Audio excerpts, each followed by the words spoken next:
Good morning mga kapatid. Our devotion for today, requirements for praise.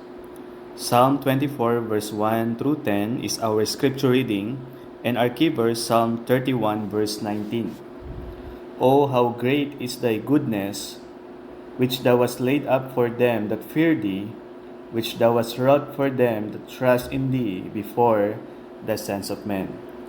Now, bago tayo matutong magpuri sa Diyos ng tunay sa ating mga puso, sa kung ano man ang ginagawa niya sa ating buhay or sa kung sino man ang Diyos na ating kinikilala, kinakailangan na meron tayong mga tamang attitudes. So ito po yung mga kapatid yung requirements sa pagpupuri sa Panginoon. And I hope na makinig kang mainam nang sa gayon ikaw ay magkaroon ng buhay na nagpupuri sa Panginoon. First is submission to God. Pag natuto kang magpasakop sa Panginoon, sumunod sa Kanya, hindi ka makikipag-argue sa mga pinagdadaanan mong sitwasyon sa iyong buhay.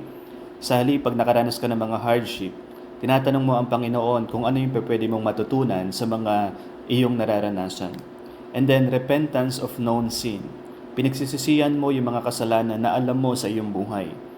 Kumbaga, hindi mo pwedeng purihin ang Diyos sa iyong buhay at ikaw ay mabuhay sa kasalanan at the same time at matututo kang magpuri sa Panginoon. So ang kasalanan ay hadlang sa relasyon mo sa Diyos at ito ay makikita mong hindi bagay sa iyo bilang isang mananampalataya. So what you need is the forgiveness of God upang ikaw ay makapagpuri sa Panginoon. And then a deep abiding love for the Lord. Yung malalim ang pag-ibig mo sa Panginoon. Kumbaga, kung mahal na mahal mo ang Diyos sa iyong buhay, yon ay magbibigay sa iyong puso ng laging papuri sa Kanya, pasasalamat sa Kanya, sa anuman ang iyong mga pinagdadaanan. And then, no evidence of critical spirit. Ibig sabihin, wala kang ugali ng pagpuna. No, hindi mo espiritu or attitude ang laging mamintas or mamuna ng iyong kapwa. Because, pag ikaw ay sanay na magpuna sa iyong kapwa, it means lagi mo nakikita ang iyong sarili na ikaw ay tama at sila ay mali. Kapatid, you need to understand na ang Diyos ay malakas at kaya po niyang i-deal sino man po ang mga kinakaharap natin sa ating buhay or anuman po ang mga situations po natin. So napakahalagang ipanatili mo yung focus mo sa Kanya nang sa gayon matuto kang magpuri ng tuloy-tuloy sa Panginoon.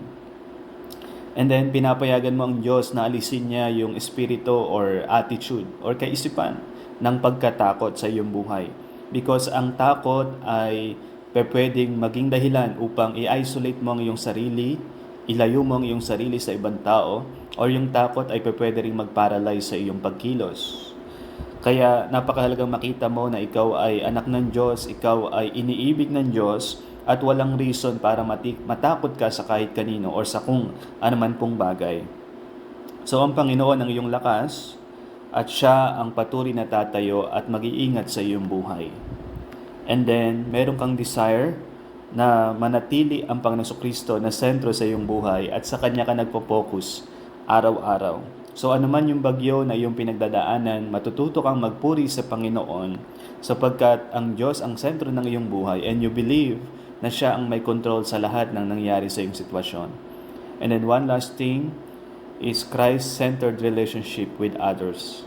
Because mas talong tumitibay at dumadami ang ating papuri sa Diyos pag naibabahagi natin sa ibang tao ang mga kabutihan ng Panginoon sa ating buhay. At the same time, naririnig din natin yung mga ginawa ng Diyos na kabutihan sa kanilang buhay.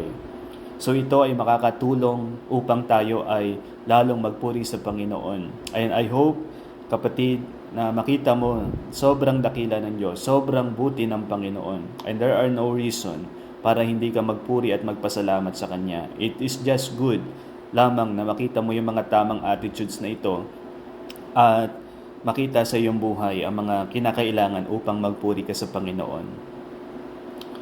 Lord God, ako'y nagpapasakop sa inyo sa araw na ito. Ako'y nagsisisi sa aking mga kasalanan.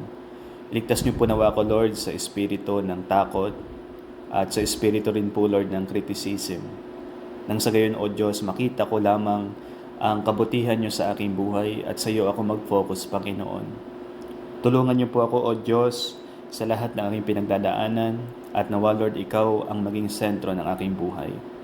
At nawa po, O Diyos, ang lahat ng kabutihan niyo, Panginoon, ay isa sa maging reason upang ikaw ay aking purihin sa aking buhay.